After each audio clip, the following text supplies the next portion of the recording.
గారు ఉలికి పడ్డాను. నువ్వు ఉలికి పడ్డావా? నేను దిగ్భ్రాంతి చెందాను. ఈ ఫైల్లో రామకోట రాసింది ఎవరు? ఇదే నేనే. నేనే అని సిగ్గు లేకుండా చెప్తున్నావా? ఈ ఫైల్ చూసాయంటే మా పర్పరేటర్ ఉద్యోగంలో పీకేస్తాను.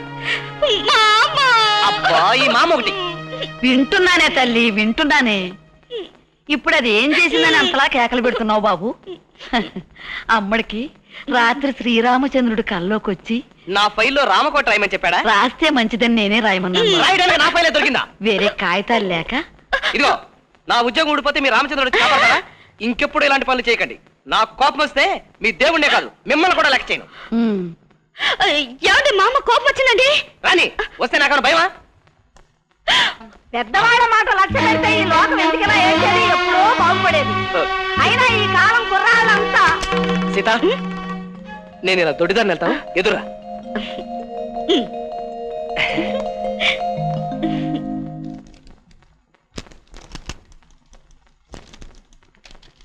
సార్, పప్పరాజు గారు మిమ్మల్ని పిలుస్తున్నారు.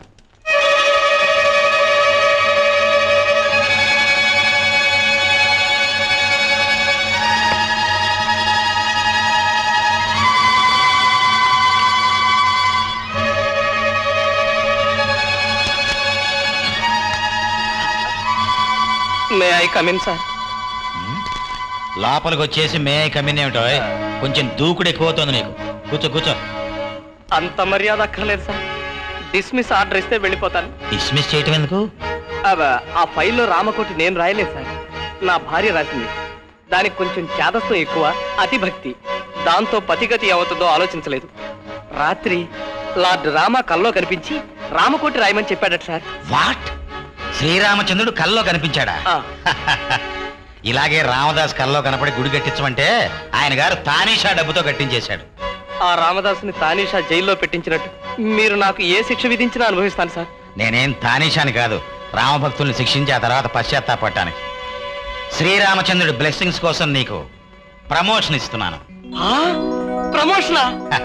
అంత ఎమోషన్ ఫీల్ అవ్వకు. ప్రమోషన్ ఇచ్చి నిన్ను హెడ్ ఆఫీస్కి ట్రాన్స్ఫర్ చేస్తున్నాను. Thank you sir, thank you very much. Best of luck. Thank you sir. Manager గారు, నేను రేపు వైజాగ్ వెళ్ళాక ఇతని ప్రమోషన్ ఆర్డర్స్ పంపిస్తాను. అలాగే సార్. సార్, మరి నేను కూడా రేపు ఈ ఫైల్లో రామకోట రాసుకొస్తాను సార్. Sure sure. మిమ్మల్ని ఏకంగా డిస్మిస్ చేస్తాను. ఆ పని మీదే ఉందరు గాని. సార్ వద్దు సార్, వద్దు సార్, వెళ్ళండి వెళ్ళండి. వద్దు సార్. పొద్దుటి నుంచి ఈ రథాన గొంతు చీల్చుకుని మరీ అరుస్తున్నాను. ఒక్కసారైనా లోపల నుంచి బయటకు వచ్చాడేమో చూసారా? ఏదో తెలిసి తెలియక రామకోటి రాసింది. అందుకని అపశుభం తెలియని పిల్లలు పట్టుకుని అంతంత కేకలేస్తాడా? అంటే మామగారు పొద్దు నుంచి వీధిలో నా పరువు తీస్తూనే ఉన్నారన్నమాట. ఇదిగో మామగారు, జీవితంలో ఇంకెప్పుడు మీ మాటకు ఎదురు చెప్పను చెప్పను చెప్పను. ఊరుకో బాబు. ఏమిటయ్యా మీరంతాను వేడికి చూసా నిలబడతారు? ఏదో మాకు లక్ష గొడవలు ఉంటాయి. మీ ఇళ్ళన్నీ వదిలిపెట్టుకొని ఆ నోరు తెచ్చుకుని చూస్తుండాలా? వెళ్ళండి. పద బాబు, నువ్వు లోపలికి పద. సీత, పొద్దున్న నేను అనవసరంగా తిట్టాను. ఆ విషయం నాకు అప్పుడే తెలుసు. సారీ సీత. నువ్వు రామకోటి రాయడం వల్ల ఏం జరిగిందో తెలుసా? మా పర్పరేటర్ నన్ను మెచ్చుకుని ప్రమోషన్ ఇచ్చాడు. ఎవరి కోసం ఇస్తాడయ్యా? రామకోటి రాస్తే మోక్షం వస్తుంది. బోర్డు ప్రమోషన్ ఇది ఒక లెక్క ఏమిటి? నాకు అప్పుడే తెలుసు ఇలాంటిది ఏదో జరుగుతుందని. సీత, సరదాగా మనం బయటకు వెళ్దాం. లేచి రెడీ. ఇదిగో క్షణాలు వచ్చేస్తా. సీత రెడీనా? సీత వచ్చేస్తోంది బాబు. సీత రామ్మా.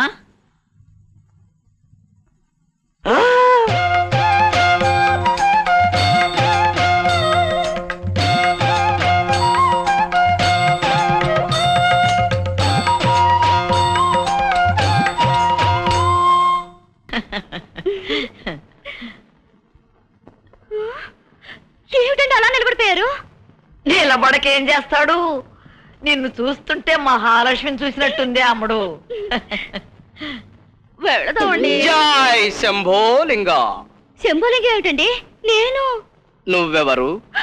నేనెవరు? చెట్టు మీదున్న కాకి కిందున్న వాడి గుండు మీద రెట్ట వేస్తే అది ఎడం చేత్తో తుడుచుకుంటేనే, కుడి చేత్తో తుడుచుకుంటేనే. జై శంభోలింగా. ఇంకేదో అయ్యిందే. దిష్టి తీసిన నిమ్మకాయలేవో తొక్కుంటాడు బాబు. జై శంభోలింగా. ఇంకేదైనా గాలి సోకిందేమో. గాలి గోలయ్యాలనే బాలా. ఈ తిత్తిలో లేదా గాలి. జీవితం సైకిల్ ట్యూబ్ లాంటిది. పంపు కొడితే నిండుగా ఉంటుంది, పంక్చర్ అయితే తుస్సుమంటుంది. జై శంభోలింగా. నువ్వేం భయపడకమ్మా. అబ్బాయిని జాగ్రత్తగా చూసుకో. నేను భూత వైద్యుడిని తీసుకొస్తా. అలాగే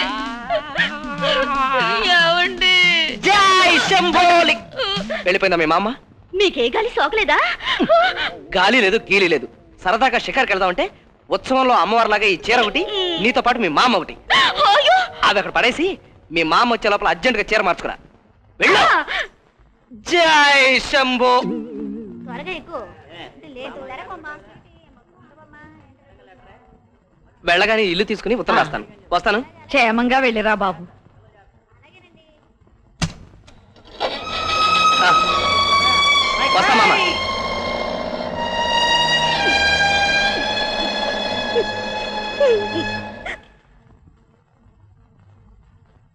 మిస్టర్ గిరి, సార్, నీకు ప్రమోషన్ ఎందుకు ఇచ్చానో తెలుసా? మా ఆవిడ రామకోట రాసింది సార్. ఆఫ్ కోర్స్, అది ఒక కారణమే. నీ ఎఫిషియన్సీ కూడా నాకు బాగా నచ్చింది. Thank you sir. Good luck. ఏం లాభం లేదండి, తీసుకెళ్ళి.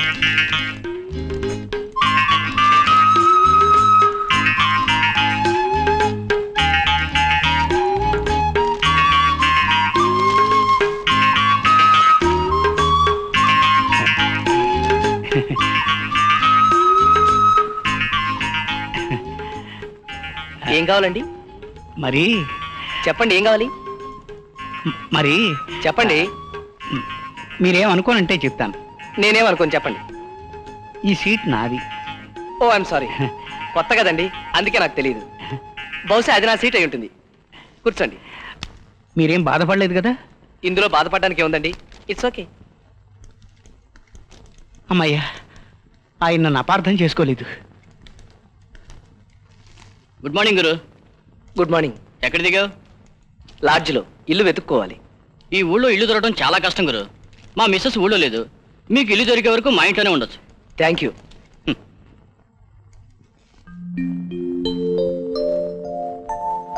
జానకి, జానకి, టేబుల్ మీద పెట్టిన రిస్ట్ వాచ్ ఏమైంది? బుజ్జుముండ అస్తమానం టిక్కు టిక్కుమని ఆడుతూ ఉంటే పాడైపోతుందని నేనే దాచేశాను.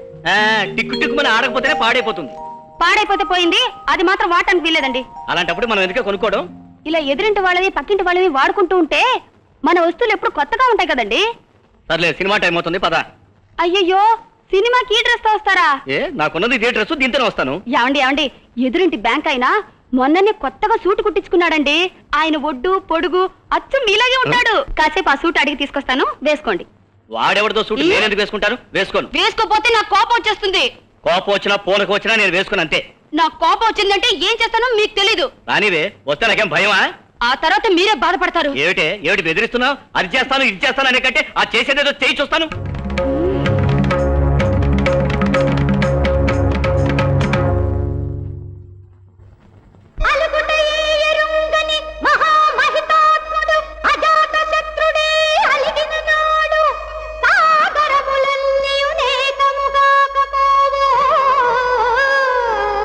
పన్నులు 10,000 అని నత్తురు చత్తురు రాజరాజ నా పలుకులు విశ్వసింపము విపల్లుల లోకులగావు మెల్లరా.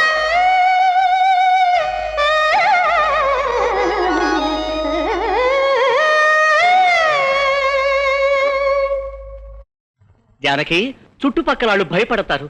అదిగో పక్కవాట కాశీపతి గారు, ఇంటి వాన రామనాథం గారు వచ్చేశారు. ఇక ఆపే. మరి సూట్ వేసుకుంటారా? అది నా వల్ల కాదు. తల్లి, దీనికంటే అదే నయ్యం, వేసుకుంటాను. మా మంచి శ్రీవారు, క్షణంలో సూట్ పట్టుకొస్తాను. మీ ఆవిడ పద్యాలు ఎంత బాగా పాడుతుందని నాకెప్పుడు చెప్పలేదే. మా ఆవిడ దగ్గర ఇన్ని విద్యలున్నాయని నాకు ఇప్పుడే తెలిసింది.